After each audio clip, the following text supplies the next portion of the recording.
حيث مر عام على سقوط الأسد ونظامه، ويوم بعد يوم تتكشف ملامح شخصية الرئيس السابق الذي حكم سوريا بقبضة أمنية قبل الثورة، ثم بتنكيل وبطش قاد إلى حرب أهلية لم تبقي ولا تذر. الحدث حصلت على تسجيلات للرئيس السابق ومستشارته الإعلامية لونا الشبلي، ومن خلال الحوار بينهما سنرى أن بشار الأسد كان يزدري ويسخر من كل شيء، بلده وجيشه وشعبه وحلفائه وكبار مساعديه، حتى من اسم عائلته الذي قال إنه سيغيره باسم حيوان آخر. اهلا وسهلا، سلموا على زملائكم. الله يحمينا اياك. الله يحمينا اياك. الله يحمينا اياك. يعطيك العافيه ومبروك. الله يحمينا.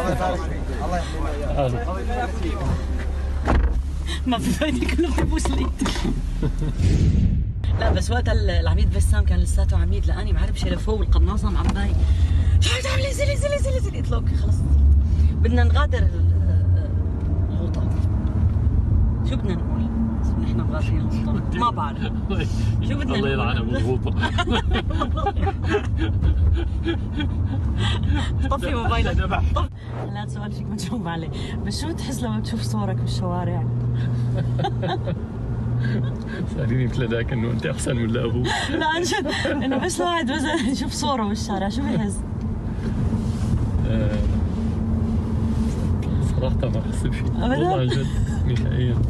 ما حتى ما يعني ما بتشوفها عيني او ما بتشوفها العقل عمليا.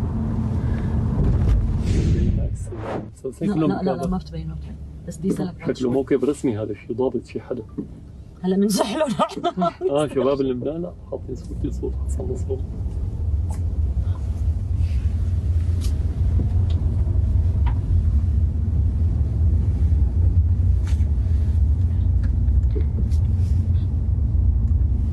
رجعت زهرت الغوطة دم الشباب.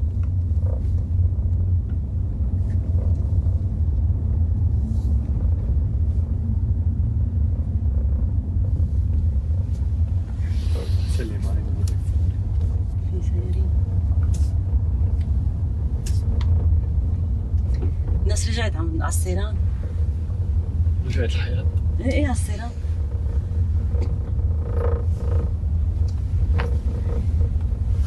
ما صدق هي ماشي مع موكب حراسة طبيعية.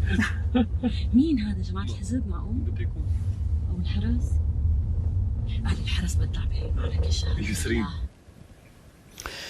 يقول الأسد في التسريبات التي حصلت عليها الحدث إنه لا يشعر فقط بالخجل للحال الذي وصلت إليه سوريا، بل وبالقرف أيضا. الخجل حتى التسريب بالقرف. هي بلدنا سوريا.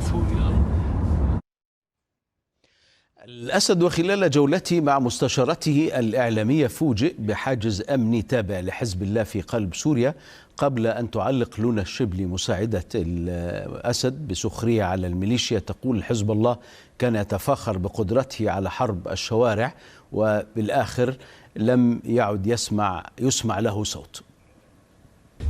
شفتي ماشي بالتوازي مع سهيل تقريبا. سهيل مو فاضي، سهيل واقف حاطط رجله على جبل قاسيون وعم يصور.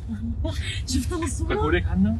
شفتها بعيني. انا حكوا لي حسب انه طلع على فوق ما قالوا ينصور. صور ومعه مرافقة روس، يعني والله مو حلوة. قال حاطط رجله هيك على الحفة تبع قاسيون، نمر قاسيون. عم نخلص من الأسد الدبلوماسي لفوق نمر قاسيون. بدي يغير شو بدي اعمل حالي. ما بعرف كنت او غير كني. تلاقي لي شي حيوان. هن حيوانات. قال احلى شيء في مسمى جديد ما بتعرفه امجد. اسد الاعلام. طيران، انه نحن عندنا صواريخ وهيك، لكن الجيش السوري تعلم خبرات صار بدرسها لغير جيوش. روسي كان عم يحكي. حزب الله بالبدايات كانوا كلهم انه نحن حرب الشوارع ونحن الضاحية. هلا لا، لبدوا اذا ملاحظ ما سمعنا اصواتهم.